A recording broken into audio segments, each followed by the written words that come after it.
Assalamualaikum warahmatullahi wabarakatuh. Alhamdulillahi rabbil alamin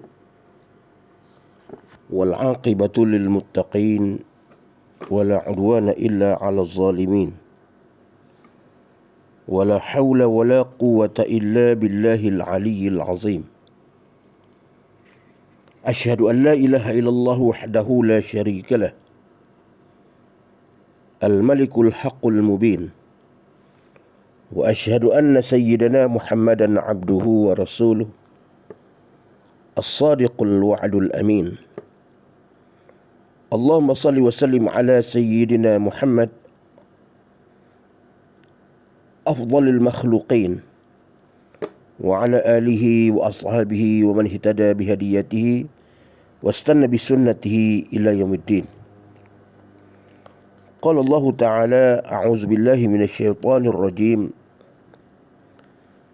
يا أيها الذين آمنوا اتقوا الله ولتنظر نفس ما قدمت لغد واتقوا الله إن الله خبير بما تعملون. Firman Allah yang bermaksud, wahai orang-orang yang beriman, bertakwalah kamu kepada Allah dengan mengerjakan suruhannya dan meninggalkan larangannya. Dan hendaklah setiap kamu melihat dan memerhatikan apa yang telah kamu sediakan untuk menghadapi hari esok, yakni hari akhirat. Dan bertakwalah kamu kepada Allah.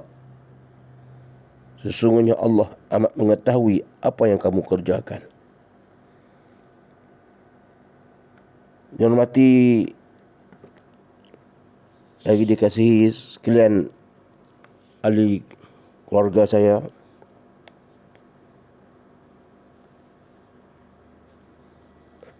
yang hormati dikasihi ibunda yang tercinta, adik-adik, sanak saudara, sahabat handai, terusnya muslim muslimat yang sudi mendengar mau'izah yang cuba saya sampaikan sekadar yang mampu dengan kefakiran ilmu. Begitu juga kepada yang terdengar mau'izah ini, mudah-mudahan Allah memberi kita kebaikan sepanjang kehidupan kita ini, sehinggalah kita bertemu dengan Allah Subhanahu wa ta'ala, yakni apabila kita telah dimatikan oleh Allah Subhanahu wa ta'ala.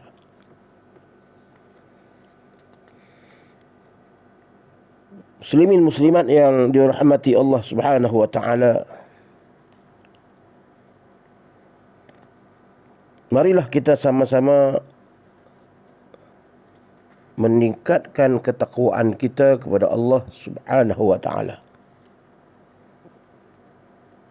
dengan ketakwaan yang sebenar.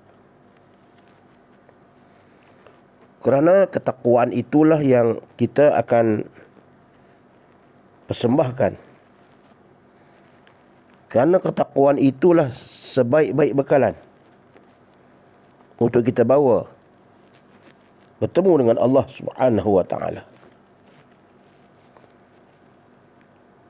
Mereka yang meninggalkan dunia ini dengan membawa bekalan takwa kepada Allah Subhanahu wa ta'ala, sesungguhnya kebahagiaan dan kejayaan akan menanti mereka. Mudah-mudahan kita termasuk di kalangan mereka yang bertakwa kepada Allah Subhanahu wa ta'ala. Allah berfirman dalam Al-Quranul Karim dalam surah Al-Asr. Surah Al-Asr ini selalu kita baca, selalu kita dengar. Hanya 3 ayat, tetapi dia mempunyai pengertian yang amat besar. bagi orang Islam. Allah berfirman, a'udzubillahi minasyaitonir rajim. Bismillahirrahmanirrahim. Wal 'ashr. Innal insana lafi khusr. Illa allazina amanu wa 'amilus shalihat wa tawasaw bil haqq wa tawasaw bis sabr. Demi masa, sesungguhnya manusia itu di dalam kerugian, kecuali orang-orang yang beriman dan beramal soleh, dan mereka pula berpesan-pesan dengan kebenaran serta berpesan-pesan dengan kesabaran. Semua manusia berada di dalam kerugian. Demi masa, Allah bersumpah dengan demi masa. Semua manusia berada dalam kerugian. Bila sebut manusia, maknanya umum, termasuk yang bukan Islam, asalkan dia insan, manusia. Islam, tak Islam, semua. Ya ayuhan nas, wahai manusia. Maknanya semua. Semua manusia, tidak mengira agama, tidak mengira bangsa, tidak mengira warna kulit, tidak mengira warga negara, tidak mengira sempadan geografi. Semua manusia, kecuali bila Allah sebut ya ayyuhallazina amanu, itu baru termasuk wahai orang yang beriman. Kalau ya ayyuhan nas, semua manusia. Di sini Allah sebut innal insana lafi khusr. Semua manusia berada di dalam kerugian, kecuali yang tak rugi ialah illallazina amanu, kecuali orang-orang yang beriman, wa amilus salihat. Tidak cukup dengan beriman, dia kena gandingkan dengan amal soleh. Tidak cukup dia mengatakan aku beriman kepada Allah, aku beriman kepada Rasulullah, tapi dia tidak beramal soleh. Beramal ini dia adalah merupakan satu pergerakan. Iman, kepercayaan. Iman ini satu kepercayaan, satu i'tiqad yang ada dalam diri. Amal soleh ini perbuatan, pergerakan. Dia perlu ganding. Macam sembahyang, dia perlu bergerak. Nak pergi ambil wuduknya, lalu dia melakukan sembahyang berdiri, duduknya dengan rukun-rukun yang tertentu. Rukun qawlinya, rukun qalbinya, rukun fi'linya. Itu juga dengan amalan-amalan yang lain. Sebab itu Allah sebut, Allah gandingkan, tidak cukup dengan beriman semata-mata tanpa dia melakukan amal soleh. Illa allazina amanu wa amilus salihat. Ini orang yang tak rugi. Dan lagi wa tawasaw bil haqq. Manusia-manusia yang berpesan-pesan dengan kebenaran, hak. Kebenaran ini mesti berdasarkan kepada, berpandukan kepada wahyu Allah. Al-haqqu min rabbik. Kebenaran itu hanya datang daripada Allah. Wala takunanna minal mumtarin. Jangan kamu termasuk di kalangan orang-orang yang mumtarin. Al-haqqu min rabbik fala takunanna minal mumtarin. Sesungguhnya kebenaran itu hanya adalah datang daripada Allah. Jangan kamu termasuk di kalangan orang-orang yang ragu.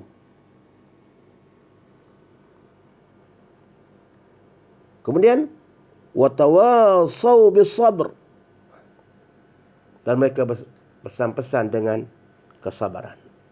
Ini orang yang tidak rugi. Jadi kita perlu mengambil peluang ini dari ayat ini supaya kita tak masuk di kalangan orang yang rugi di dunia ini. Hidup ini merupakan satu perniagaan. Hidup ini merupakan satu perniagaan, tijarah. Hal adullukum ala tijaratin tunjikum min azabin alim. Tu'minuna billahi wa rasulihi wa tujahiduna fi sabilillah. Wa tujahiduna fi sabilillah bi amwalikum wa anfusikum. Zalikum khairul lakum in kuntum ta'lamun. Adalah ayat Quran. Maaf jika ada silap. Saya lupa-lupa ingat. Tapi itu maksudnya. Ya ayyuhallazina amanu, wahai orang beriman, hal adullukum, maukah aku tunjukkan kepada kamu satu perniagaan? Satu perniagaan yang tak akan rugi buat selama-lamanya. Bila perniagaan di dunia ini ada untung rugi. Tapi yang Allah nak tunjukkan satu perniagaan kepada kita ini yang tak rugi. Hal adullukum ala tijaratin tunjikum min azabin alim. Iaitu apa? Yang boleh membebaskan kamu, perniagaan ini boleh membebaskan kamu daripada azab Allah yang pedih. Perniagaan apa? Ya Allah nak beritahu kepada kita. Tu'minuna billah, kamu beriman kepada Allah. Wa tujahiduna fi sabilillah bi amwalikum, dan kamu berjuang, berjihad dalam jalan Allah dengan harta benda kamu. Wa anfusikum, dan diri kamu.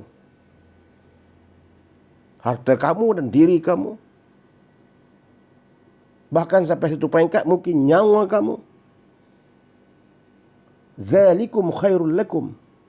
Yang demikian itu adalah merupakan lebih baik bagi kamu. In kuntum ta'lamun. Jika sekiranya kamu mengetahui. Sebab itu dalam suratul Asr ini kita lakukan beriman dan beramal soleh. Beramallah sekadar yang kemampuan kita. La yukallifullahu nafsan illa wus'aha. Allah tidak membebankan seseorang itu sekadar kemampuan. Sekadar kemampuan. Bukan Allah memaksa kita sampai kita benda yang kita tak mampu. Tak. Wa tawasaw bil haqq, dan mereka berpesan-pesan dengan kebenaran. Mudah sangat. Kita berpesan-pesan dengan kebenaran, benda-benda yang hak. Benda yang benar. Kita pesan-pesan. Sembang benda yang benar. Cakap benda yang benar. Mengajak orang melakukan perkara yang benar. Mendidik manusia menjadi orang yang benar. Mendidik manusia menjadi orang yang jujur. Mendidik manusia menjadi orang yang amanah. Tidak khianat. Berpesan-pesan dengan kebenaran. Jauhi perkara-perkara yang Allah murka.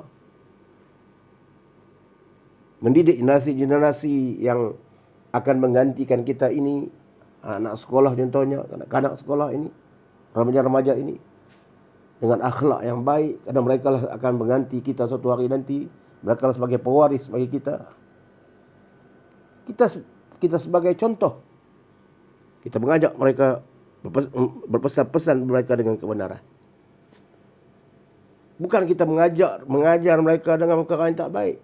Mereka melihat contoh yang tak baik daripada kita. Kita ni umum lah. Masuk kita ni umum. Tak tuju pada siapa.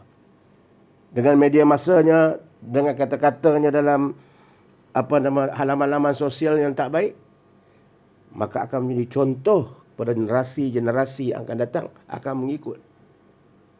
jejak kita. Jejak yang tak baik yang kita tunjukkan. Kita maki sana, maki sini, generasi muda akan melihat.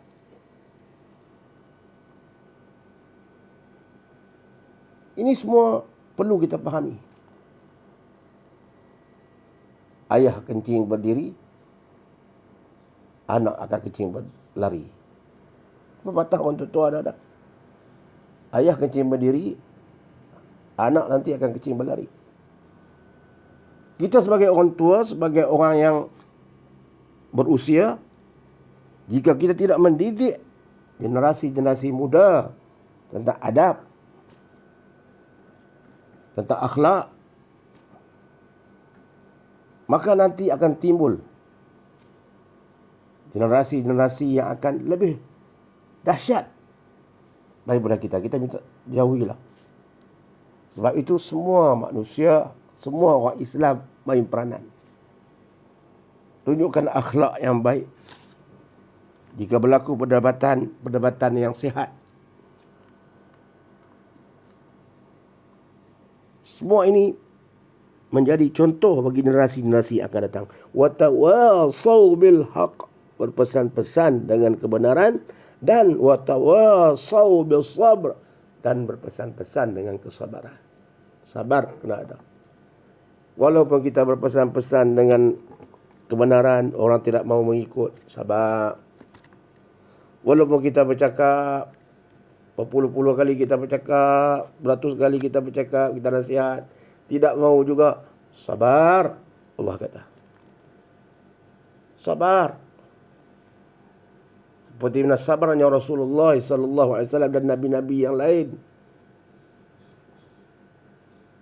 Kita bercakap benda yang benar, orang tak mau ikut, tak mengapa. Tugas kita telah selesai, tapi kita teruskan juga dakwah. Nabi-Nabi dahulu bukan sekadar mereka tidak mendengar, bahkan mengusir mereka.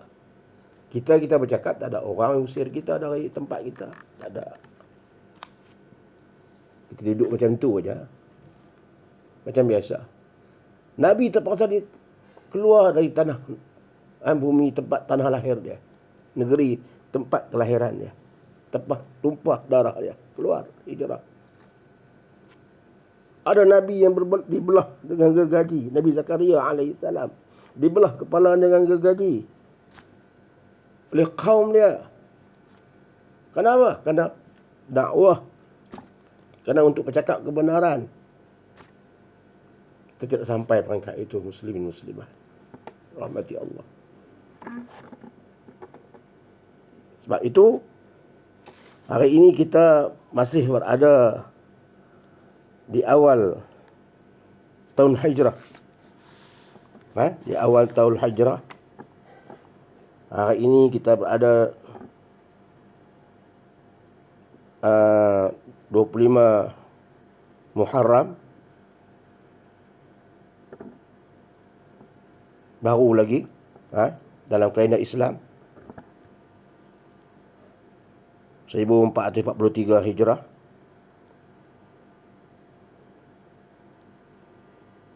Awal Muharram lagi, masih awal lagi. Masih kalender bulan yang pertama. Mudah-mudahan kita dapat mengubah ataupun kita mencari suatu yang perubahan dalam diri kita. Lebih-lebih lagi, sekarang ini kita berada dalam suasana kita menyambut kemerdekaan. Berada dalam tahun kita menyambut kemerdekaan kali yang ke-64. Kita baru saja sambut. Hari ini hari yang ketiga sambut kemerdekaan. Kemerdekaan, hari kemerdekaan negara dengan peristiwa hijrah, tahun baru hijrah, dia ada signifikan. Dia ada pertalian. Merdeka maknanya kita bebas. Kita bebas daripada cengkaman penjajah. Kita bebas daripada melakukan perkara yang orang perintahkan kepada kita. Kita tidak ada kebebasan. Kita mengikut telunjuk. Maknanya kita tak merdeka ni, kita bebas. Kita tak mengikut telunjuk orang. Kalau kita masih mengikut telunjuk orang, maknanya kita tak merdeka. Kita memerintah ikut acuan kita sendiri. Terutama kita Malaysia ni negara milik umat Islam. Kita mengikut acuan kita sendiri. Itu makna kebebasan yang sebenar. Kemerdekaan yang sebenar. Begitu juga hijrah. Maknanya Rasulullah SAW membawa sinar baru kepada pengikut-pengikutnya untuk pergi ke tempat yang selamat dan dapat menyebarkan Islam itu ke arah yang lebih cemerlang. Sebab itu Madinah yang asalnya Yathrib ditukar nama kepada Al-Madinatul Munawwarah, bandar yang memancar cahaya. Asal nama Yathrib, tapi bila Rasulullah pergi ke sana dengan sinar Islam yang dia bawa, Rasulullah tukar Yathrib kepada Al-Madinatul Munawwarah, bandar yang penuh dengan cahaya keislaman. Kalau kita merdeka tapi masih lagi mengikut telunjuk orang-orang yang pernah menjajah kita, walaupun mereka tidak ada, jasad mereka tidak ada di negara kita, tapi ruh mereka masih ada, fahaman-fahaman mereka masih lagi kita ikut, ataupun kita diremot oleh mereka dari jauh, maknanya itu bukan kemerdekaan yang sebenar. Kemerdekaan yang sebenar, kita dapat membebaskan diri kita daripada hawa nafsu. Itu juga kemerdekaan. Hawa nafsu yang mendorong kita ke arah tidak baik, itu juga kemerdekaan. Alam a'had ilaikum ya bani Adam alla ta'budu syaitan innahu lakum aduwwum mubin wa an i'buduni hadza siratun mustaqim wa laqad adalla minkum jibillan katsira afalam takunu ta'qilun hadhihi jahannamu allati kuntum tu'adun islauhal yawma bima kuntum takfurun. Ini kemerdekaan dalam Islam antaranya. Kita dapat Allah menyebut, bukankah aku telah perintahkan kamu wahai manusia, wahai Bani Adam, supaya jangan kamu menyembah syaitan. Selama ini kamu dikongkong oleh hawa nafsu yang didorong oleh syaitan. Bukankah aku memberitahu kamu supaya kamu jangan menyembah syaitan, wahai Bani Adam. Innahu lakum aduwwum mubin. Sesungguhnya syaitan itu adalah musuh kamu yang nyata. Termasuk penjajah. Bukankah aku telah memberitahu kamu jangan kamu mengikut arahan-arahan penjajah, mengikut apa yang dibawa oleh penjajah-penjajah, kerana mereka itu sebahagian besarnya adalah merupakan musuh-musuh Islam, menghancurkan negara Islam, menghancurkan tamadun Islam, membunuh pemimpin Islam. Kita nak mengikut mereka lagi. Allah kata, wa an i'buduni, hendaklah kamu menyembahku, sembahlah aku. Ini orang yang merdeka, hanya menyembah, taat, takut hanya kepada Allah Subhanahu wa ta'ala. Hadza siratum mustaqim. Inilah jalan yang lurus, jalan yang benar. Yang Allah sebutlah Yasin.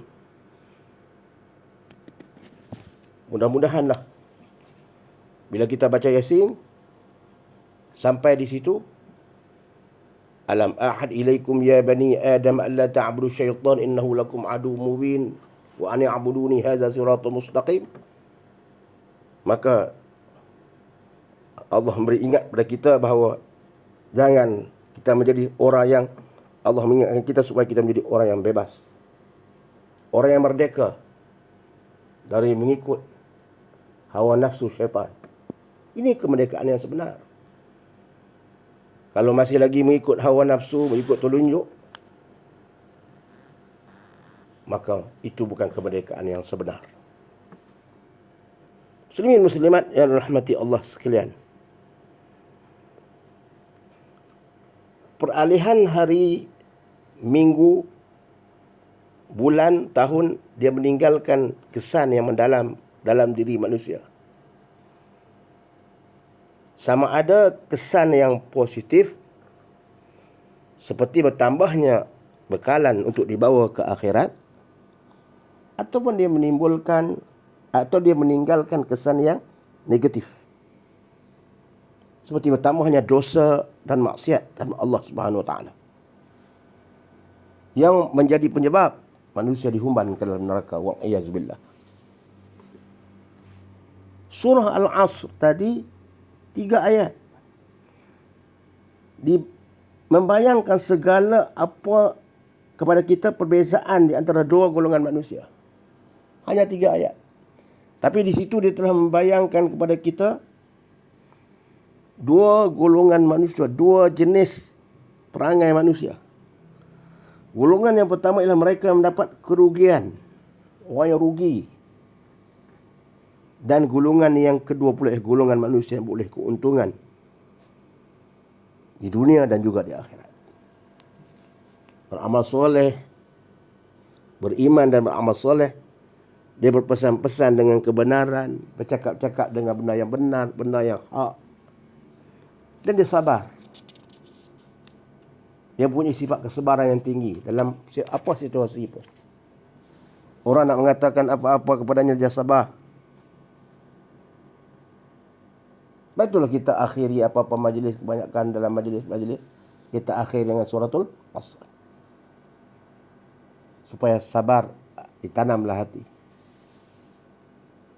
Sebab manusia semuanya rugi, hidup dalam kerugian. Masa berlalu, 24 jam ni masa berlalu, saat, minit, semua berlalu, jam berlalu. Tapi bagi orang yang tak rugi ni, mereka inilah yang saya sebutkan tadi. Ibnu Mas'ud radhiyallahu anhu,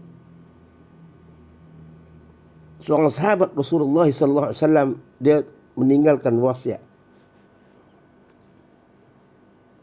yang berbunyi, demi Allah, aku tidak menyesali sesuatu pun seperti mana aku menyesal terhadap sesuatu hari. Demi Allah, aku tidak menyesal sesuatu pun, dia kata, seperti mana aku menyesal terhadap suatu hari yang terbit di dalam matahari, di dalamnya, di mana ajalku semakin dekat, sedangkan amalanku tidak bertambah. Ibnu Mas'ud radhiyallahu an. Kita nak ambil pedoman, kita nak ambil pengajaran. Walaupun kita iman kita lemah, tidak seperti mereka, tapi dengan semangat yang ada, keimanan yang ada pada mereka, kita nak tumpang bagi semangat itu datang dalam diri kita. Walaupun kita tidak boleh menjadi seperti mereka, seperti sahabat-sahabat. Kalau mereka itu ibaratkan minyak wangi, mereka itu ibaratnya minyak wangi, badan mereka itu penuh dengan minyak wangi, wangi harum. Sekurang sahabat-sahabat itu, sekurang-kurangnya kita itu dapat keharuman mereka pun cukup. Walaupun minyak wangi itu tidak sampai kepada kita, tapi kita dapat mencium kewangian mereka itu sudah cukup. Apatah lagi jika kita dapat sedikit kewangian pada mereka, mencuit sedikit kewangian pada mereka. Mencium benda wangi ini pun sudah cukup. Tambah kita dapat sedikit wangi dari mereka itu, letak di badan kita. Alhamdulillah. Orang yang jauh daripada sahabat ini dekat dengan Rasulullah. Ini Ibnu Mas'ud ini sahabat. Dia kata apa? Demi Allah aku tidak menyesal sesuatu pun, seperti mana aku menyesal terhadap suatu hari yang terbit matahari dalamnya, di mana ajalku semakin dekat sedangkan amalanku tidak bertambah. Maknanya terbit matahari hari itu, maknanya bagi dia ajal dia tu semakin dekat. Mana umur dia bergerak. Kita bila setiap hari ni umur kita bergerak. Umur bukan undur ke belakang. Dia umur ni dia bergerak ke depan. Dia tak nak patah balik lah. Macam jam juga. Dia tak undurlah ke belakang. Masa dia berlalu. Masa begitu pantas. Masa ni ibarat macam pedang. Kalau kita tak potong dia, dia potong kita. Baik itu Ibnu Mas'ud mengatakan bahawa dia menyesal. Terbit saja matahari, ajal dia tu mana hari yang lain dah. Bila terbit matahari itu hari lain dah. Kalau hari Selasa, bila terbit matahari esok, hari Rabu dah. Terbit lepas tu sehari selepas itu pula, hari Khamis dah. Bergerak. Tapi dia menyesal, dia kata di mana bila terbit matahari, ajal dia semakin dekat, umur dia tu semakin meningkat. Umur kita pun sama juga. Sedangkan amalan dia tidak bertambah. Dia tidak menggunakan hari-hari yang berlalu itu dengan amalan-amalan yang baik. Ini sahabat. Dia sampai fikir ke arah itu. Amalan-amalan yang baik ini macam-macam lah. Segala kebaikan yang kita buat ni. Bukan hanya mana dia kita bila kita kata baik ni, kita baca Quran daripada pukul 8 sampai pukul 6 petang. Bukan begitu. Ya, Quran satu kebaikan memang kita baca. Kita baca satu muka surat, dua muka surat. Kita sedekah itu pun baik. Kita membantu orang itu pun baik. Kita menuntut ilmu itu pun baik. Kita mengajar orang pun baik. Kebaikan ni luas. Kebaikan ni banyak. Benda baik ni banyak yang boleh kita lakukan. Membantu orang yang susah. Lebih-lebih di saat-saat macam COVID ini. Zaman wabak COVID ini. Banyak orang yang memerlukan bantuan. Kita salurkan bantuan. Setakat yang mampu. Kita lihat ada mungkin rakan-rakan dan sahabat-sahabat kita. Kita akan beli beras 5 kilo. Hantar. Kebaikan. Hantar. 5 kilo ya. Ini satu kebaikan. Dan begitu juga lah yang lain-lain. Mengikut kedudukan lah. Bagi orang yang ada lebihan rezeki yang banyak. Mungkin lain lagi cara dia buat. Ini antara bentuk-bentuk yang Allah suka. Inilah bentuk-bentuk yang Ibnu Mas'ud mahu. Dia mahu hari itu amalannya dilakukan dengan kebaikan. Dia tak mahu hari itu berlalu dengan kosong. Apatah lagi jika hari itu berlalu dengan maksiat, berlalu dengan dosa. Allahu Akbar. Pahala tak dapat. Dosa yang banyak. Terbit matahari sampai tenggelam matahari. Dosa yang banyak. Kita boleh hisap diri kita, muslimin muslimat. Hasibu anfusakum qabla an tuhasabu. Wazinu a'malakum qabla an tuzanu. Hisaplah diri kamu, diri kita, dari semua orang sebelum kita dihisapkan.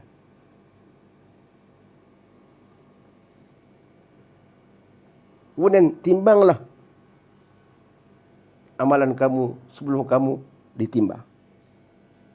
Waktu malam kita boleh fikir, sebelum tidur, apa yang kita buat? Apakah kebaikan yang banyak hari ini? Ataupun dosa yang banyak? Kita boleh fikir. Walaupun tak satu perhati kita dah ingat. Tetapi sekasarnya kita boleh ingat. Dengan siapa hari ini kita mungkin ada bersih faham contoh. Hari ini dengan siapakah kita contoh dengan siapa kita bermusuh. Hari ini apa pekerjaan yang kita lakukan? Adakah halal atau haram rezeki yang kita dapat hari ini? Itu hisaplah tu. Dari hisap tu kita timbang. Jika baik, Alhamdulillah, hari ini aku kebaikan yang banyak, Alhamdulillah. Jika setiap hari kita hitung begitu, macam orang peniaga lah. Orang peniaga kedai, tutup akaun dia, tutup kedai dia kira akaun dia, untung berapa, rugi berapa. Setiap hari dia buat begitu. Itu dunia. Akaun dia. Akaun kita di akhirat pun kita kena timbang, kita kena hisap juga. Walaupun ada malaikat di kiri kanan kita, dia menghitung, dia menulis. Tapi bagi kita melihat jika hari ini aku tidak melakukan benda-benda yang salah, tidak melakukan dosa-dosa yang besar, Alhamdulillah, syukur kepada Allah. Dan sekiranya kita melakukan dosa yang besar, kita bertaubat kepada Allah segera. Pada masa itu juga kita bertaubat kepada Allah. Ya Allah, hari ini aku bukan dosa. Ya Allah, aku melakukan dosa pada sekian. Ya Allah, ampunlah dosaku. Ya Allah. Hari itu juga. Bukan menunggu 4-5 tahun baru nak bertaubat. Nak tunggu hari raya baru nak bertaubat. Nak tunggu saat sampai nak akhir hayat baru nak bertaubat. Hari itu juga, setiap hari sebelum tidur, hisap diri kita. Nilai diri kita. Amalan kita. Semua ni Allah ajak, Rasulullah ajak. Lengkap dah. Allah turunkan wahyu kepada Nabi Muhammad SAW. Lengkap dah. Muslimin muslimat yang rahmati Allah sekalian. Dunia ini tempat untuk kita menyemai amal soleh. Dunia mazra'atul akhirah. Tempat kita menyemai benih. Yang mana hasilnya kita akan tuai dan kita petik di akhirat nanti. Hasilnya kita akan petik di akhirat nanti. Sebab itu kita sembahyang, kita melakukan amal kebajikan, kita rasa masa kita bagi orang yang keimanan dia mungkin tidak ada. Dia rasa sembahyang ni buang masa dia. Bagi orang-orang yang kufur, dia rasa dengan orang sembahyang tu dia kata buang masa. Bagi orang yang kufur kepada Allah, dengan puasa itu dia kata menyeksa badan. Tak makan sehari, menyeksa badan bagi orang yang kufur. Tak makan, menahan diri dia sampai 12 jam siang tak makan. Menyeksa diri. Ini pandangan orang-orang yang kufur kepada Allah Subhanahu Wa Taala. Pandangan orang yang beriman, inilah tempat di dunia inilah tempat menyemai benih amal soleh yang segala kelaparannya, segala hasil amal solehnya, termasuk sedekahnya, sembahyangnya, hajinya, zakatnya, segala masa yang dibuangkan untuk kebaikan ini, walaupun orang kata dia buang masa, tapi dia dapat petik nanti di hari akhirat. Dia akan melihat hasilnya di hari akhirat. Dunia ini ibarat tempat persinggahan untuk kita mencari bekalan, untuk dibawa alam akhirat nanti. Sebab itu di akhirat nanti ada manusia yang terkejut melihat pahalanya seperti gunung. Sehingga dia bertanya kepada malaikat, apakah itu? Itulah pahala kamu masa kamu buat dulu. Itulah pahala kamu yang masa kamu buat dunia dulu. Itulah. Digambarkan seperti itu. Sebanyak itu. Allah seronoknya. Sebab itu ada di kalangan orang yang soleh di akhirat, ada yang menyesal. Sepatutnya dia dah baik, dia dapat kedudukan yang baik, ahli syurga, dia rasa menyesal. Ada dua penyesalan. Satu orang yang buat maksiat, dia menyesal. Satu patut dia menyesal sebab dia melakukan kemaksiatan, sehingga dia nak kembali ke dunia. Mana boleh dah kembali ke dunia. Orang baik pun dia menyesal. Sebab apa? Kalau lah aku buat baik lagi dulu, bukit tingkatan aku tinggi daripada itu lagi. Sebab kan syurga ini tingkatan-tingkatan. Ada tingkat-tingkatnya. Kalau aku buat baik sikit lagi, dia kata mungkin tingkat aku tinggi. Allah bagi aku tingkat yang lebih tinggi, tingkatan syurga. Maqam, kedudukan dalam syurga itu tinggi. Kita semua hendakkan syurga yang bersama dengan Nabi-Nabi. Kita hendakkan syurga yang kita duduk bersama Nabi Muhammad SAW. Itu cita-cita kita. Jannatul Firdaus. Kalaulah aku buat baik dulu sikit, dia menyesal sebab kalaulah aku buat baik sikit dulu dia menyesal. Tapi penyesalan dia itu dia untuk dia nak naikkan taraf dia dalam syurga. Penyesalan orang yang bermaksiat, ni lain. Penyesalan yang rugi, menyesal tu dah tak guna dah. Dari akhirat tidak dah, ibarat rumah terbakar baru kita nak menyesal, tak guna dah. Rumah tu tak jadi rumah dah. Suatu hari baginda Nabi SAW berpesan kepada Abdullah ibnu Umar radhiyallahu an, sambil baginda memegang bahunya. Suatu hari Nabi SAW berpesan kepada Abdullah ibnu Umar radhiyallahu an, sambil Nabi memegang bahu Abdullah. Apa kata Nabi? Kun fid dunya ka'annaka gharib aw 'abiru sabil.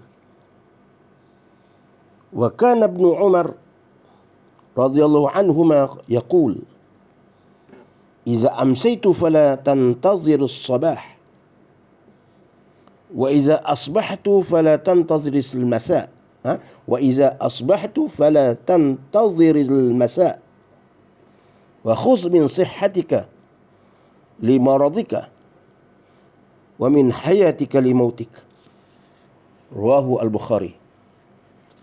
Daripada Ibnu Umar radhiyallahu an, katanya Rasulullah SAW telah memegang bahuku, serta Nabi bersabda,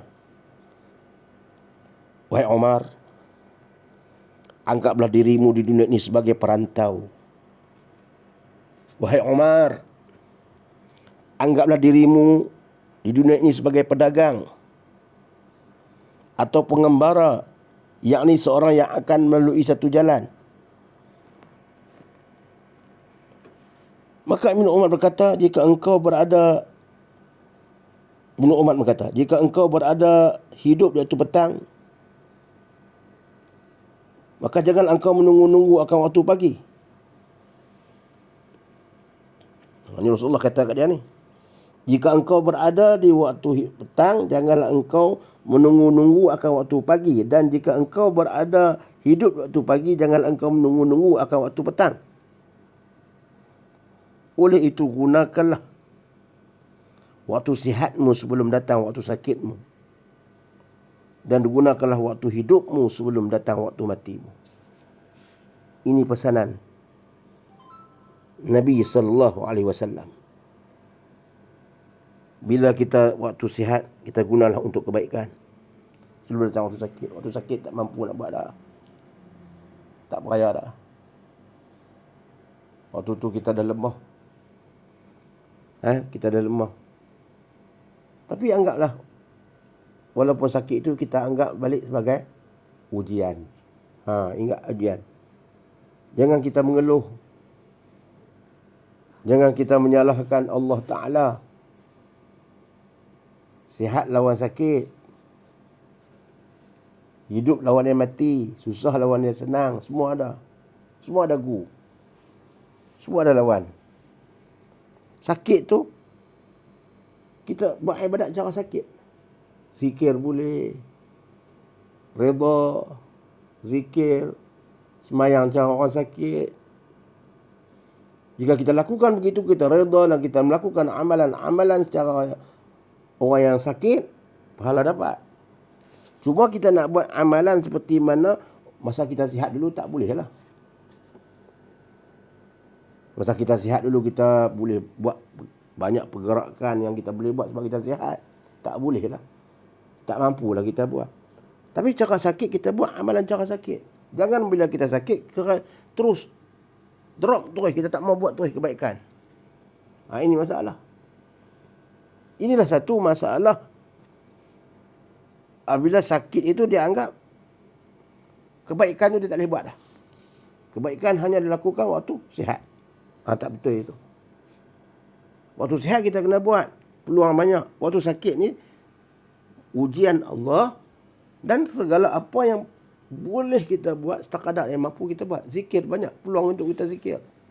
Pegang tasbih ataupun dengar Quran ke, dengar bacaan ayat Quran. Pegang tasbih. Tak pegang tasbih pun tak apa, zikir Allah, Allah, banyak ingat pada Allah. Maka dia boleh menghilangkan dosa-dosa kecil kita yang banyak. Dosa besar ni kita taubat kepada Allah. Sambil kita taubatlah kepada Allah. Taubat. Sebelum kita bertaubat, sambil kita bertaubat. Sakit itu pun dah menghilangkan dosa kecil dah. Kalau kita redha, sakit itu dia menghilangkan dosa kecil. Sehingga kan kita terlanggar batu pun. Terlanggar batu, kaki kita sepak batu. Itu pun dikira sebagai satu pengampunan daripada Allah. Daripada dosa-dosa kecil kita lakukan. Ini disebut oleh hadis Rasulullah SAW. Allah nak berbuang dosa kita ni. Nak buang. Karat-karat ni, dosa-dosa ni. Supaya kita semua manusia orang Islam masuk syurga Allah. Allah sayang kepada kita. Walaupun kita lemah ibadat. Walaupun kita ni kadang-kadang terlibat dengan maksiat. Allah bagi jalan yang banyak. Peluang untuk kita bertaubat. Mungkin dengan sakit kita itu rehat, kita peluang untuk kita untuk beribadat kepada Allah, untuk ingat kepada Allah banyak. Orang yang sakit ni memang dia banyak ingat kepada Allah. Nak berjalan tak boleh. Allah.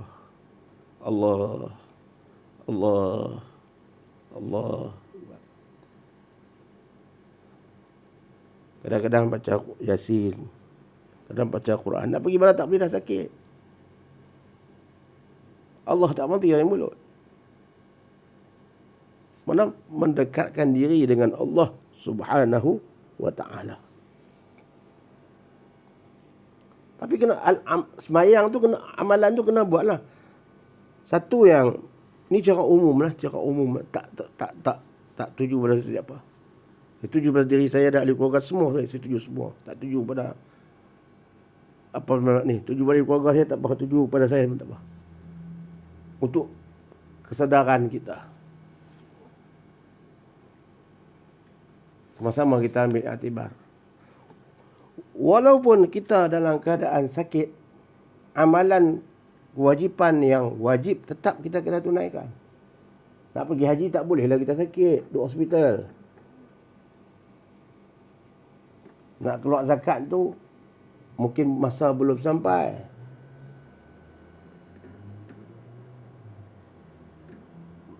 Zakat ni dia ada had dia, dia ada haul dia. Belum lagi sampai. Tak payahlah. Tak cukup ni stop dia lagi. Kalau puasa, mungkin kita sakit. Tak boleh kita nak puasa, makan tak lalu. Hanya minum air yang diberikan oleh doktor itu sedikit. Tak lalu nak makan muntah. Sembahyang. Saya tengok tentang sembahyang. Saya lihat. Kebanyakan. Bila duduk di hospital, ada. Bukan tak ada yang sembahyang. Bukan saya tuju umum betul tak. Bukan saya tuju kata tak. Kebanyakan tak sembahyang ini ramai yang tidak memberatkan ketika mana dia sakit. Duduk di hospital. Tuan-tuan boleh pergi tengok. Masuk ke wad. Kadang dia boleh berjalan pergi ke bilik air. Boleh, kalau dia boleh berjalan bilik air.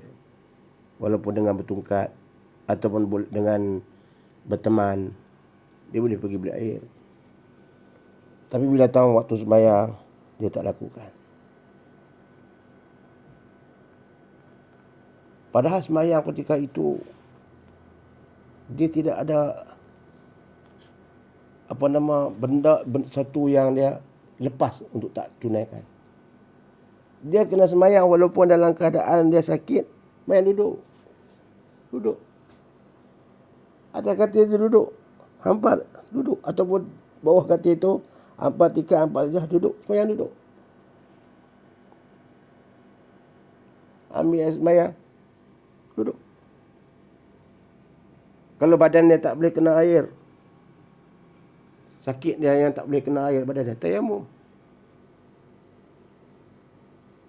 Kita dah sakit. Bila sakit ni kadang-kadang kita tak tahu sama ada kita ni boleh sembuh atau tak.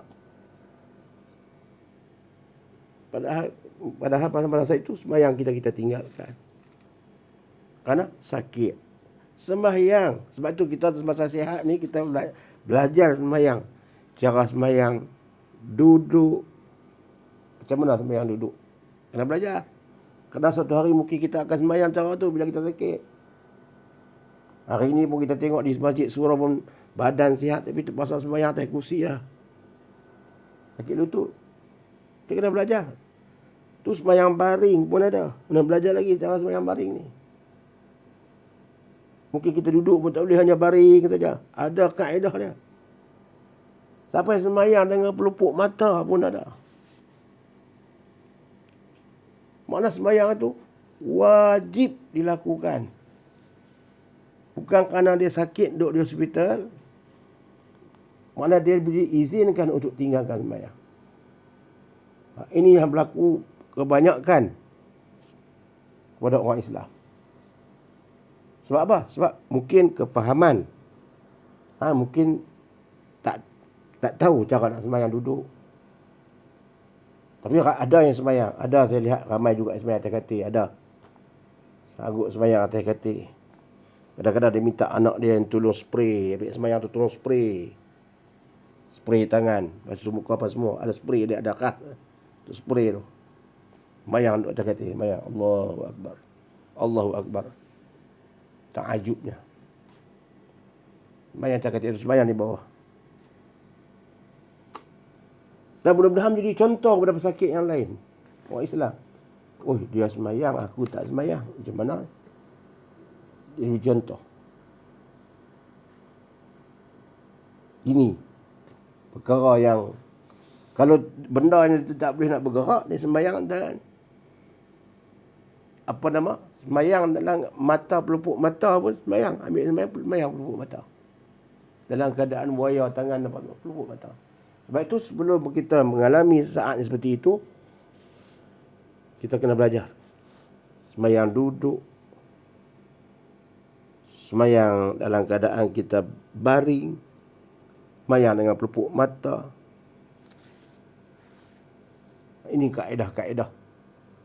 Untuk kita nak mencari rahmat Allah Subhanahu Wa Taala. Supaya bila kita datang waktu sakit, ibadat kita tak terlepas juga. Kita tak lakukan. Allah sayang. Allah sayang.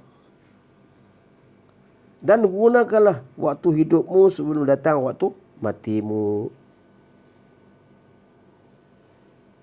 Ini apa yang diberitahu oleh Nabi SAW kepada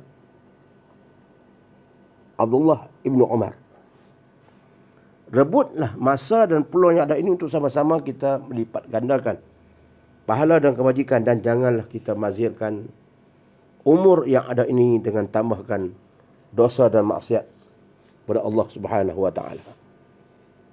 Kita kena ingat, di antara bahaya dosa dan maksiat itu ialah Allah Subhanahu Wa Taala membuang cahaya dan seri keimanan dalam jiwa seorang. Seseorang manusia itu jika dia beriman, dia ada aura dia.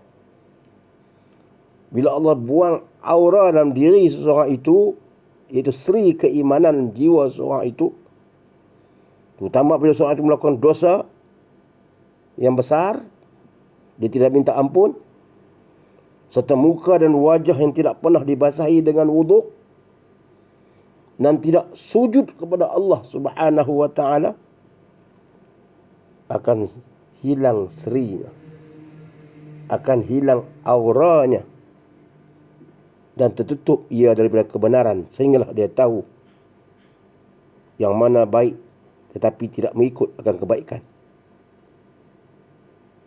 Dia tahu yang mana baik, mana tak baik, tapi dia tak ikut kebaikan itu.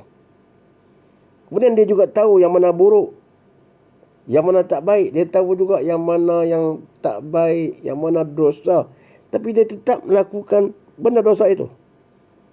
Allah akan buang rasa kemanisan iman, kemanisan terhadap amal kebaikan, serta tawaran pahala daripada Allah Subhanahu wa taala. Maka tidak nampak pada diri kesungguhannya itu untuk dia menuju kepada syurga Allah Subhanahu wa taala. Dan tidak nampak pada kesungguhan dirinya itu untuk dia takut pada neraka Allah Subhanahu wa taala. Nabi kata dalam hadis, kullu ummati yadkhuluna al-jannah. Mohon maaf ya jika saya mungkin tersilap. Kullu ummati yadkhuluna al-jannah illa man aba. Setiap umatku akan memasuki syurga, kata Rasulullah. Setiap umatnya. Setiap kita, umat Muhammad, akan memasuki syurga. Kullu ummati yadkhuluna al-jannah illa man aba, kecuali orang yang tak mau masuk. Nabi kata semua boleh masuk kecuali man aba, apa tak mau masuk. Lalu sahabat bertanya, "Wa man ya'ba ya Rasulullah?" Siapa yang tak mau masuk tu ya Rasulullah? Syurga yang tak mau, depa tak mau masuk syurga. Siapa itu ya Rasulullah? Sahabat-sahabat bertanya. Lalu Nabi menjawab, Man ata'ani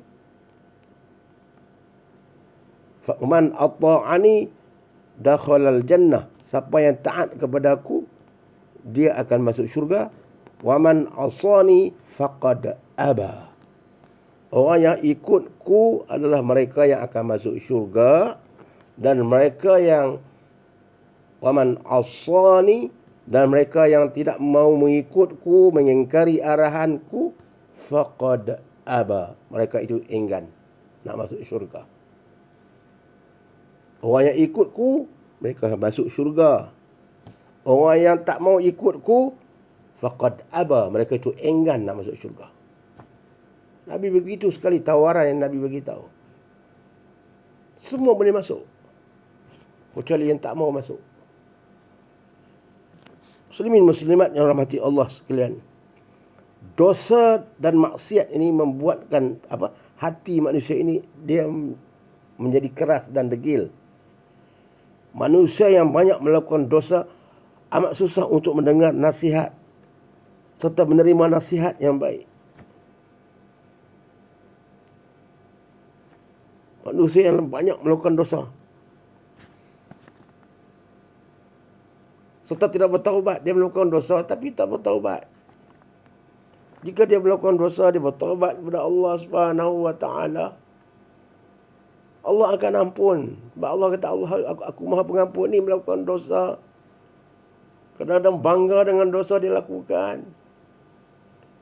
Dia berbangga dengan dosa yang dia lakukan. Ini yang sukar untuk dia menerima nasihat yang baik. Mereka inilah golongan yang suka berbalah dan bertengkar dan tidak menghormati orang lain, tidak mahu kalah. Dalam pertengkaran, dalam perdebatan tidak mahu kalah. Kadang-kadang tidak ada sifat kemaafan. Dosa juga menjadi penghalang pada doa seseorang itu tidak diterima oleh Allah Subhanahu wa taala. Terhalang dosa, terhalang doa. Kita berdoa kepada Allah, doa kita terhalang untuk sampai kepada Allah Subhanahu wa taala dengan dosa kita. Kita berdoa tapi doa kita terhalang. dengan sebab dosa yang kita lakukan. Kadang dosa yang kita lakukan juga itu penghalang kita daripada digunakan rezeki. Tuh, dosa yang kita lakukan itu kadang dia menjadi penghalang daripada kita digunakan rezeki dan menemui jalan penyelesaian dalam masalah hidup. Kita fikir, kenapalah aku ni susah. Aku bekerja, usaha macam orang lain juga. Pagi keluar mencari rezeki. Macam-macam lah bentuk rezeki. Kadang-kadang yang makan bulan gaji bulanan pun sama jugalah. Rezeki dia dapat sama, tapi bila tak cukup, orang lain cukup dengan sama gaji dengan dia, dia tak cukup. Contoh, saya tak tuju dengan siapa, umum, ini keberkatan rezeki, keberkatan. Dia kata keberkatan rezeki. Berkat ini satu benda yang sukar untuk kita nak faham. Dia kata berkat ni, rezeki yang berkat ni rezeki yang bertambah. Cara yang Allah nak bagi keberkatan itu, kita boleh nilai sendiri. Kadang-kadang rezeki kita tak cukup. Gaji kita dapat tengok awal banyak, tengok tak cukup. Belum habis sampai penghujung, habis. Sebab apa? Dia menjadi penghalang. Sebab dosa kita menjadi penghalang. Dia gunakan rezeki.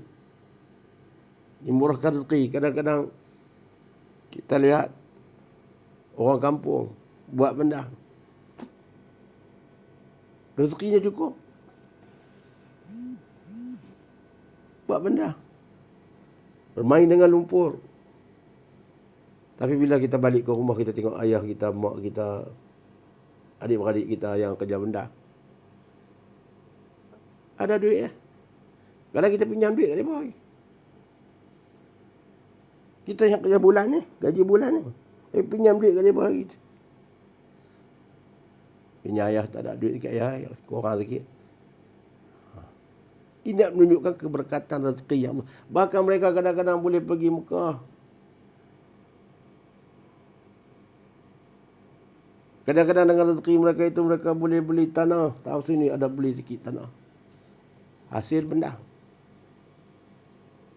Sebab apa? Keberkatan rezeki. Sebab kerja mereka yang halal, ikhlas, banting tulang di bawah terikan matahari, badan dipenuhi dengan lumpur, dikeluarkan zakat apabila cukup, apabila padi tadi telah dituai. Itu keberkatan yang Allah bagi. Dan kemudian mereka jalan penyelesaian hidup. Orang yang terkadang dosa ini, dengan dosa yang kita lakukan ini, dia jadi apa? Menemui jalan penyelesaian hidup. Dia penghalang untuk menyelesaikan hidup. Kehidupan kita sentiasa ada masalah. Nak selesai tak boleh. Masalah rumah tangga contoh, tak boleh nak selesai. Kita mungkin dengan isteri kita baik, kadang-kadang dengan anak kita susah hati dengan sikap anak yang tidak mahu dengar cakap kita contoh. Kita susah hati dengan sikap anak yang suka berkawan dengan kawan-kawan yang tidak baik. Kita susah hati dengan anak-anak yang tidak hormat kita. Kita susah hati dengan anak-anak yang kadang-kadang balik lewat malam. Bila kita tegur, tarik muka masam. Kita tak susah hati dengan anak-anak kita yang terlibat dengan gejala-gejala sosial. Susah hati. Dia menjadi penghalang. Dosa tadi jadi penghalang. Kita berdoa kepada Allah, tapi Allah tak makbulkan juga. Kita berdoa supaya anak kita ni, ya Allah, bagilah anak aku, ya Allah, penyejuk mataku, ya Allah, dengar cakapku, ya Allah, semua. Tapi kadang dengan dosa yang kita lakukan itu, dia menjadi penghalang doa kita untuk sampai kepada Allah. Dan segala masalah yang kita hadapi tak keluar. Masalah kita tak selesai.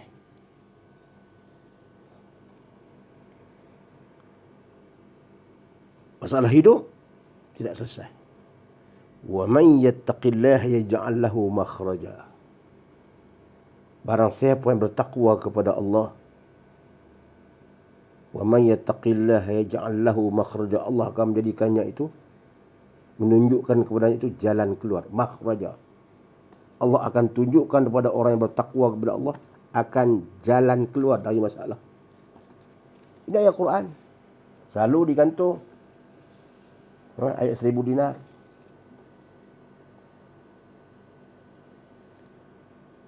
Wa yarzuqhu min haitsu la yahtasib. Dan Allah kurniakan kepadanya rezeki yang tidak disangka-sangka. Rezeki datang kepadanya dalam bentuk yang tidak disangka-sangka olehnya. Allah akan beri kepadanya. Ini janji Allah. Siapakah yang lebih tepat janjinya selain daripada Allah? Ini kita bernafas ni pun Allah yang bagi kita tarik nafas. Umur kita ni pun Allah bagi pinjam. Bila Allah sebut kata jika kita beriman kepada Allah, Allah akan memberi rezeki tanpa disangka-sangka. Yakinlah. Mungkin tidak dapat pada masa sekarang, mungkin pada masa yang akan datang. Bukan maknanya bila kita baca ayat itu, terus datang mai kepada kita rezeki. Terus baca doa tu, terus orang bagi salam, hantar duit kepada kita. Bukan begitu. Allah akan beri rezeki kepadanya tanpa disangka-sangka. Dalam bentuk-bentuk macam mana? Wallahu alam. Allah yang tahu. Wa yarzuqu min haitsu la yahtasib. Allah akan beri rezeki tanpa disangka-sangka. Wa man yattaqillaha yaj'al lahu makhraja wa yarzuqhu min haitsu la yahtasib. Wa man yatawakkal 'ala Allah fa huwa hasbuh. Dan barang siapa bertakwa pada Allah lagi, Allah akan mencukupkan hidupannya. Hasbuh. Cukup hidupnya. Wa man yattaqillaha yaj'al lahu makhraja wa yarzuqhu min haitsu la yahtasib. Wa yarzuqhu min haitsu yahtasib. Kemudian Allah ayat sambung ayat tu, wa man yatawakkal 'ala Allah, dan barang siapa bertakwa kepada Allah lagi, wa man yatawakkal fa huwa hasbuh, Allah akan mencukupkan kehidupan dia. Cukup sekadar yang kemampuan dia. Tapi cukup. Tidak ada masalah dengan masalah yang berat. Walaupun dia hidup serba sederhana, serba miskin, tapi cukup untuk kehidupan dia. Ini yang Allah beritahu di dalam Al-Quran. Terkadang dosa juga penyebab turunnya bala Allah wal'ayazubillah. Terkadang dosa juga penyebab turunnya bala daripada Allah Subhanahu wa taala wal'ayazubillah. Dosa manusia yang lakukan, turunnya bala Allah. Bila bala Allah turun, dia akan merangkumi semua orang. Umum. Dia turun ni bukan tuju pada seseorangnya, dia tuju umum. Kalau ribut datang, semua orang kena kawasan tu. Kalau kemarau, kemarau kena. Sebab itu, jika kita melihat benda-benda yang mungkar dalam satu daerah dan satu kawasan dalam komuniti kita, kita patut tegur. Cara tegur atas kebijaksanaan kita. Mana kita bimbang atas maksiat yang lakukan itu akan bimbang akan turun bala, kita semua kena. Tok Imam kena, Tok Bilal semua kena. Ini banyak dalam Quran Allah sebut. Banyak Allah sebut. Mudah-mudahanlah kedatangan tahun baru Hijrah ini, yang baru saja kita sambut, mampu menjedarkan kita betapa cepatnya masa berlalu pergi. Dan ini berarti bahawa waktu dan saat untuk kita dijemput pulang menghadap Allah juga semakin hampir. Hijrah ni, tahun hijrah ni orang dulu dia mati dari dia lahir sampai kematian dia tu, dia banyak berpandu kepada tahun hijrah. Kalender Islam. Kalender Islam. Dia rujuk kalender Islam. Jangan jadi satu kepercayaan lah. Jangan jadi satu kepercayaan. Kadang-kadang mereka rujuk, kadang-kadang tahun kelahiran dia dalam tahun hijrah itu, tahun hijrah. Kematian dia pun dia tak lari daripada tarikh hari. Hari dia lahir tu tak lari banyak, mengikut tahun kalender hijrah. Tapi jangan percaya, jangan jadi percaya. Ni orang tua-tua, dia jadi satu kecaman begitu. Tapi tak menjadi akidah lah, bukan dia orang jadi satu akidah, tak.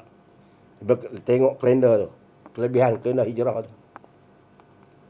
Kalender yang paling tepat sekali kalender hijrah. Kalender hijrah. Air pasang surut. Air pasang, air surut di laut. Mengikut kalender hijrah.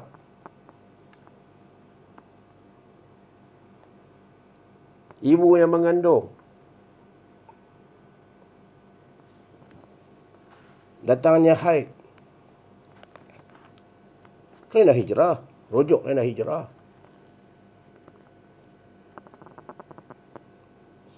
Sebenarnya kalender hijrah ini kalender yang tepat.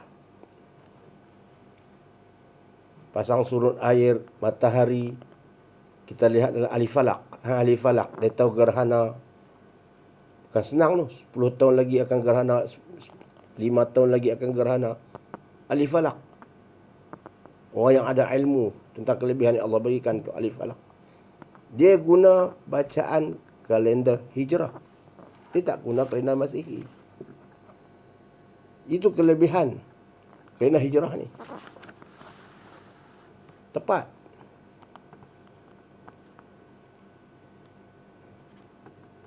Tapi tidaklah salah kita gunakan kalender Masihi ni. Tak salah. Tak salah. Tapi nak menunjukkan kelebihan kalender hijrah. Baiklah.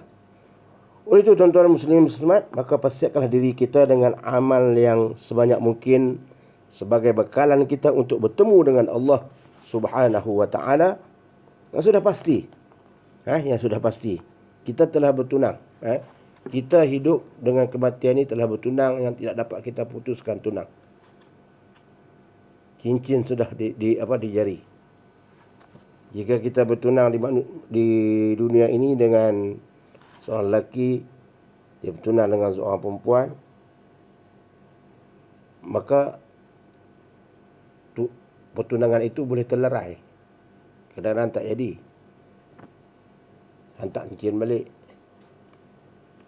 Perempuan tak mau, hantar cincin balik. Atau lelaki tak mau. Macam tu lah. Itu biasa berlaku lah. Walid. Cinta atau orang mana pun, kalau tak ada jodoh, tak jadi. Tapi pertunangan kita dengan kematian tidak boleh terlerai. Cincin itu tidak boleh kita buang dari jari kita. Jika ibarat cincin lah. Saya buat macam satu gambaran cincin. Kita telah bertunang dengan kematian. Sejak mana kita lahir, kita telah bertunang dengan kematian. Cuma waktunya, hari persandingan itu, bila kita akan dipersandingkan. Nak batal tak boleh dah, nak tolak tak boleh dah. Tetap kita akan dipersandingkan. Persandingkan apa? Dengan kematian. Tunang dah, tunggu mati. Hidup, lawan mati. Tak boleh. Pasti. Sebab kita telah ditunangkan dengan kematian. Tunang yang tidak dapat diputuskan. Sebab itu, sementara sampai hari itu, hari perkahwinan kita dengan kematian itu, maka kita buatlah benda yang baik yang Allah suruh.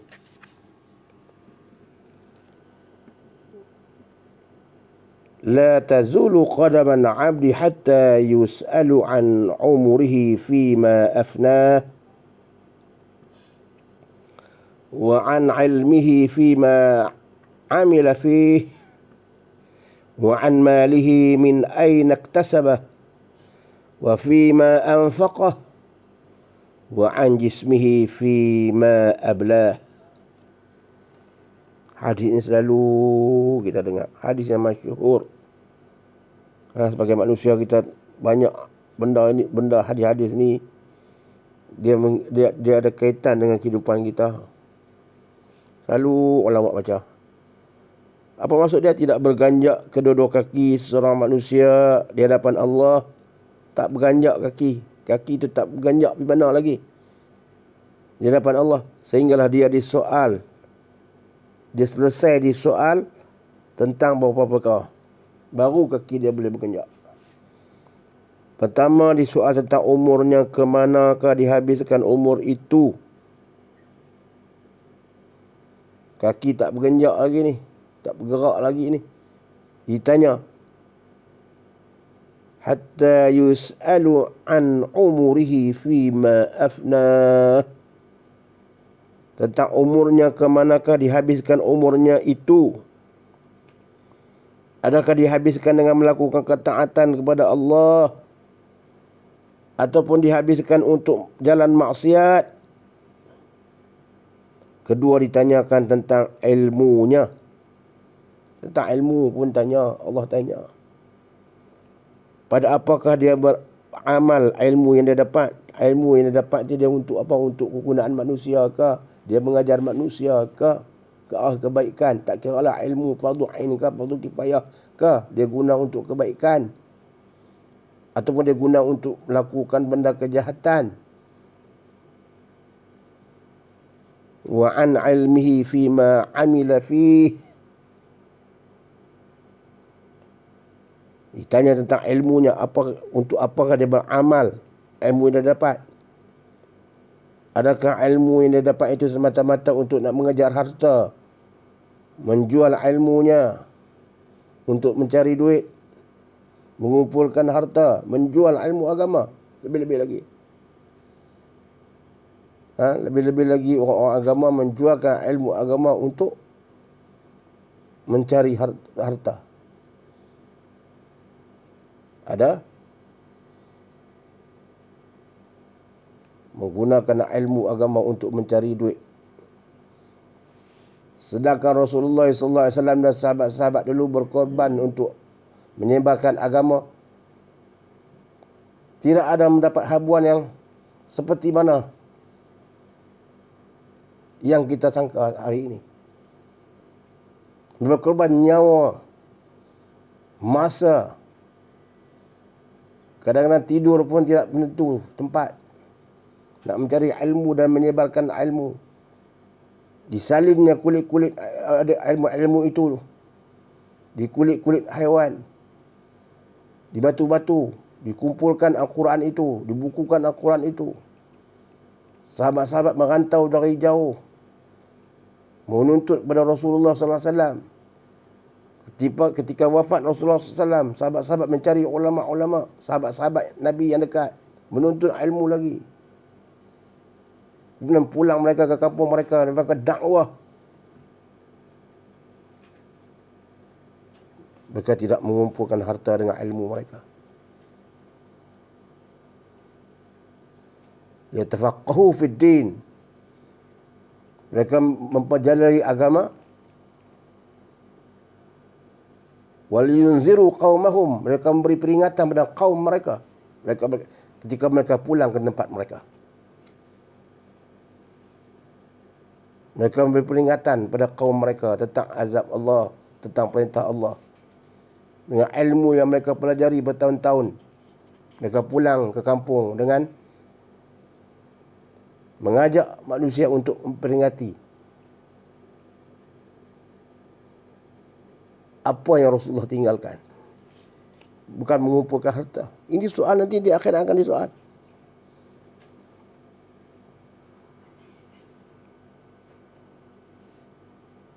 Digunakan ilmunya untuk apa? Kemudian ditanya lagi, pada apakah dia beramal itu? Pada apakah dia beramal ilmu yang dia dapat? Wa an ilmihi fima amila fih. Dia beramal buat dengan apa ilmu dia dapat tu, dia beramal untuk apa?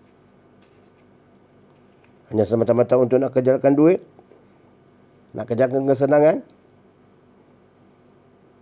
Bukan duit tak penting, penting. Tapi matlamat utama itu, niat yang utama itu, untuk ilmu itu untuk apa? Untuk menyebarkan risalah Islam. Balighu anni walau ayah, sampaikanlah daripadaku, kata Rasulullah, satu ayat. Semua manusia, wal takum minkum ummatun yad'una ilal khair wa ya'muruna bil ma'ruf wa yanhauna 'anil munkar. Nalah ada sebahagian daripada golonganku, umatku, yang mengajak manusia ke arah kebenaran dan mencegah perkara mungkar. Wa ulaika humul muflihun, dan mereka itulah orang yang mendapat kejayaan. Ini tanggungjawab orang-orang yang berilmu. Orang yang berilmu ini ibarat seperti bintang di langit. Dia menerangi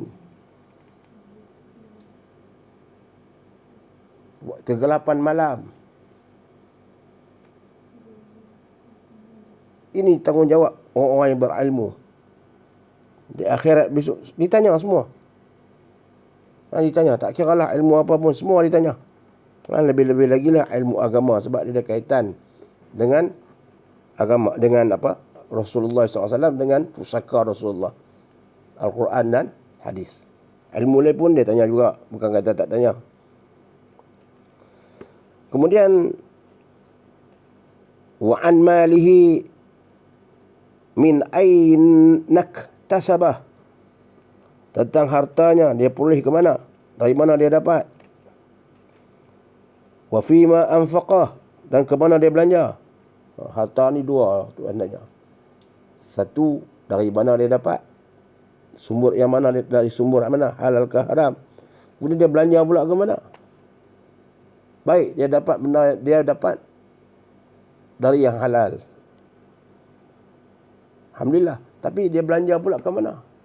Dapat sumber yang halal, tapi dia belanja ke tempat yang haram. Dosa juga. Kalau dia dapat sumber yang halal, dia belanja ke tempat yang halal, tak ada masalah. Kalau dia dapat benda tu dari yang haram, belanja pula tempat yang haram, lagilah 2 kali 3 kali ganda. Kalau dia dapat benda itu daripada yang haram, dia belanja kepada yang halal, itu pun dosa. Matlamat, tidak menghalalkan cara. Dia merampas harta orang, merompak harta orang, kemudian dia buat derma. Lagi derma. Tidak menjadi satu kebaikan. Sebab matlamat tidak menghalalkan cara. Kemudian dia tanya lagi, wa an jismihi fima ablah. Dia soal tentang anggota tubuh badannya. Kepada apakah digunakan tubuh badannya semasa dia sihat, masa kehidupannya itu. Adakah digunakan untuk mentaati Allah akan tubuh badannya itu, ataupun untuk mendahului Allah? Ini soal yang Allah akan persoalkan sebelum kakinya ni, sebelum kakinya bergenjak di hari akhirat. Oleh itu, muslimin muslimat sekalian, akhirnya hanya dengan ilmu sajalah manusia akan dapat menilai mana yang baik, mana yang buruk, mana yang betul, mana yang sesat, mana yang kaca, mana yang intan. Hidup tanpa ilmu ibarat berjalan di malam hari yang gelap gelita tanpa suluhan cahaya. Orang yang tidak ada ilmu, hidup tanpa ilmu, ibarat berjalan di malam hari yang gelap gelita tanpa suluhan cahaya. Bayangkan kita jalan gelap, cahaya tak ada. Maka terdedahlah kita kepada bahaya. Jalan waktu gelap, langgak macam-macam, ulat apa semua ada, mana tahu Sebaliknya orang yang berilmu hidupnya diterangi oleh cahaya yang menyuluh kehidupannya untuk dia membezakan antara dosa dan pahala. Ilmu dia jadi satu suluhan, jadi cahaya dalam kehidupan untuk dia membezakan antara dosa dan pahala, antara halal dan haram, antara maksiat, antara dosa dan maksiat, dan antara syurga dan neraka. Ilmu. Dengan ilmu dia boleh menjaga harta. Dengan ilmu dia boleh menjaga harta dan boleh mendapat harta. Tapi dengan harta dia tidak boleh, tapi dengan harta semata-mata tanpa ilmu dia tak boleh menjaga. Orang yang tidak berilmu dia tidak boleh menjaga harta.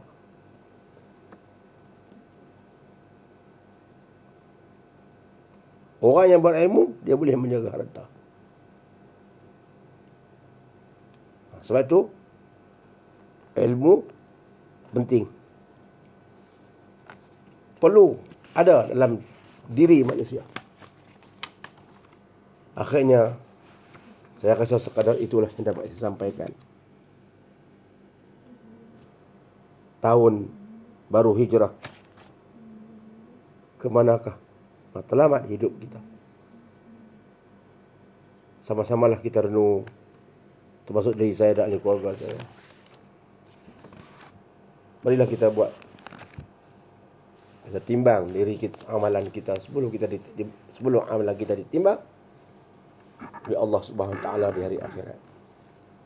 Yang baik itu daripada Allah Subhanahu Wa Taala, yang lemah itu adalah daripada kedhaifan, kefakiran, kelemahan ilmu yang ada pada saya, kekurangan ilmu pada saya.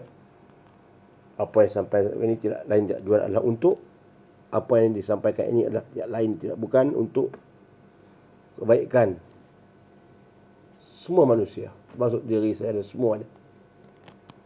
Saya tidak tuju pada sesiapa. Saya tuju pada siapa yang mendengar, yang sudi mendengar. Karena menyahut seruan Rasulullah sallallahu alaihi wasallam, "Ballighu anni walau ayah." Sampaikanlah daripadaku walaupun satu ayat. Mudah-mudahan ya Allah, dengan apa yang disampaikan ya Allah, ikhlaskanlah ya Allah apa yang saya sampaikan ini ya Allah, kompensasikanlah ya Allah. Hamba-Mu telah menyampaikan seruan hadis Rasul-Mu, "Ballighu anni walau ayah." Mohonlah kemaafan ya Allah jika sekiranya berlaku kesilapan apa yang hamba sampaikan ini ya Allah. Aqulu qali hadza wa astaghfirullahal azim li wa lakum. Wassalamu alaikum warahmatullahi wabarakatuh.